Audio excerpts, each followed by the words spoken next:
Biometric technology is increasing in popularity. What is it? And what impact is it having on our society? I'd like to welcome Bailey Parker, Communications Director for the South Carolina Department of Consumer Affairs, and she's going to answer these questions and more. Bailey, I know you've gotten this question 100, if not 1,000 times, but what exactly is biometric technology? Biometric technology is a very fancy way of saying the type of technologies that will use your physical nature, so fingerprints, eye scans, face scans. So that type of information about you is linked to a digital device. So I think most people would know biometric technology as on their iPhones. So you can now do the facial scan as an answer to your passwords.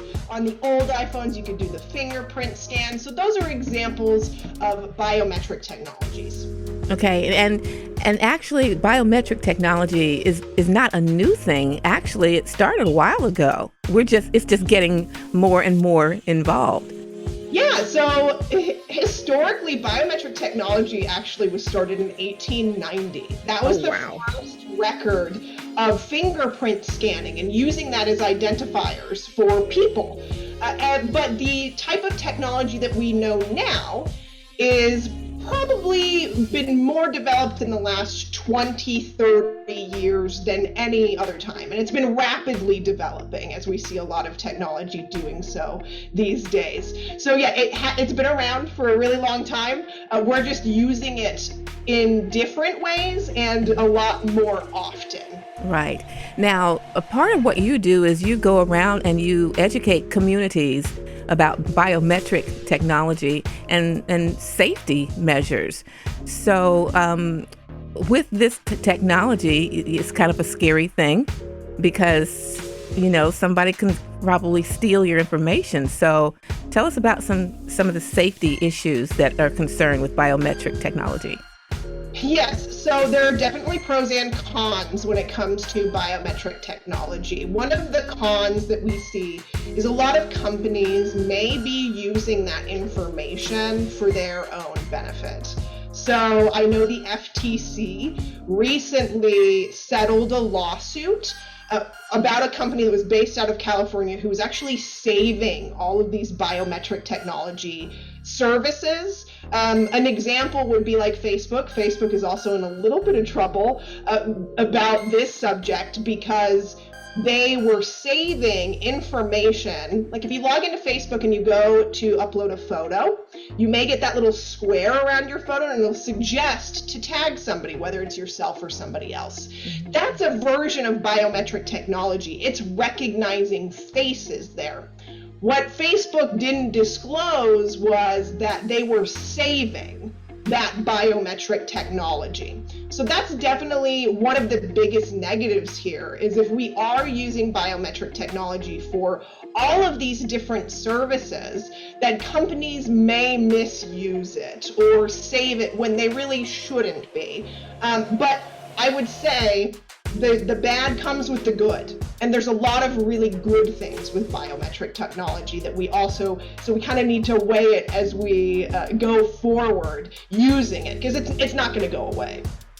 Not going to go away. That was going to be my question. So share with us some of the good that it brings. So more protection is always better when it comes to your security, especially when you're using digital devices. The biometric technology gives an extra layer of protection and a unique layer of protection just to you that maybe a password could be easily hacked by not even just a genius of a person, but the average human being.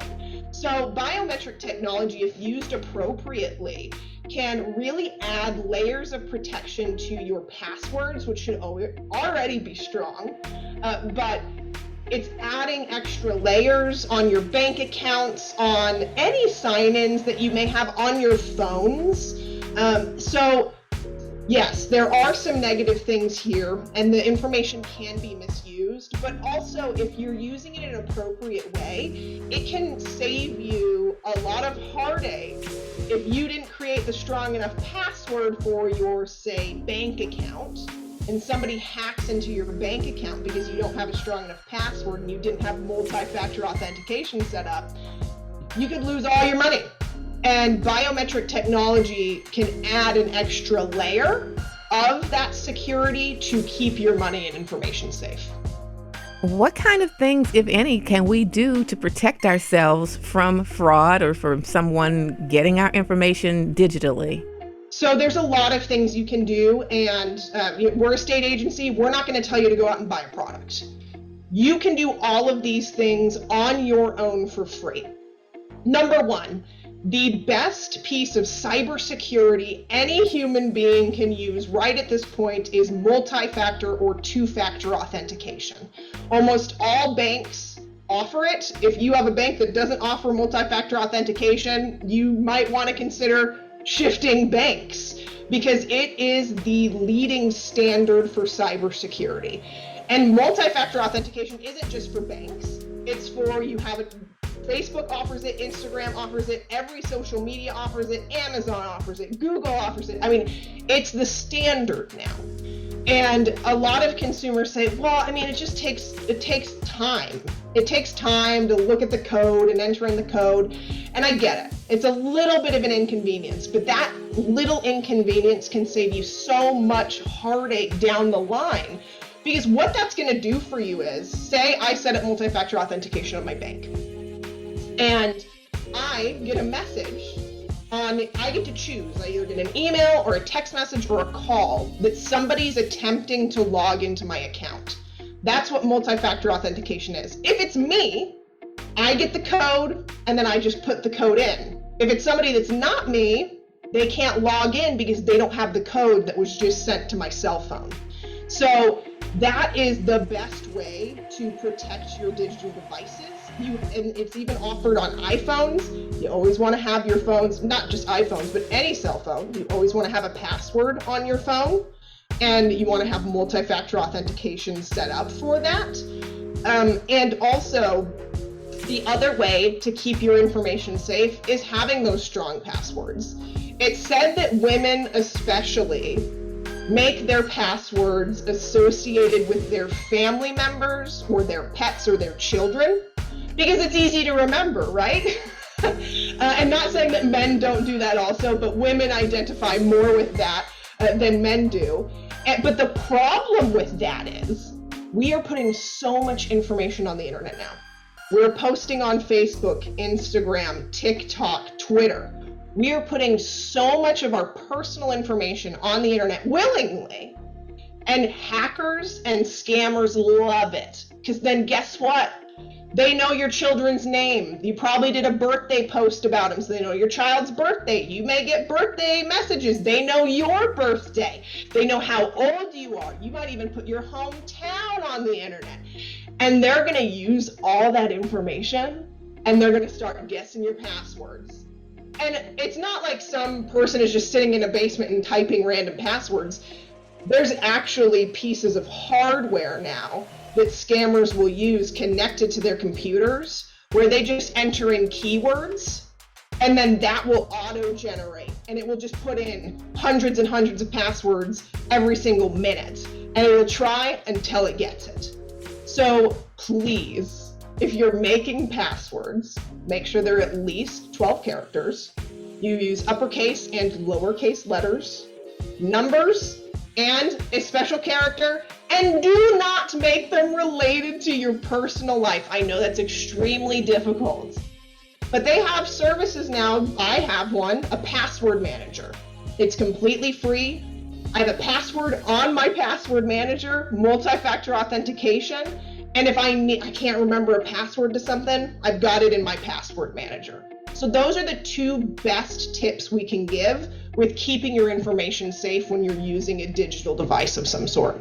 I am so glad that you touched on that, because I was going to ask you, with all the passwords that we have to remember these days, and now you're saying they have to be 12 characters, and so who can remember all of that? No one. No one can. No one, you're right. Oh my goodness. So password manager, and you say you can get that for free. Yes, right? Just go into your app store, or you can even, if you have Microsoft, on your computer. Excel, you can make a free Excel sheet that you can password protect, and that could be your password manager. Just don't write it on a random piece of paper in a notebook somewhere that somebody could steal. Make sure it's protected on whatever device you have it on. It's probably not a good idea to use the same password over all devices, right?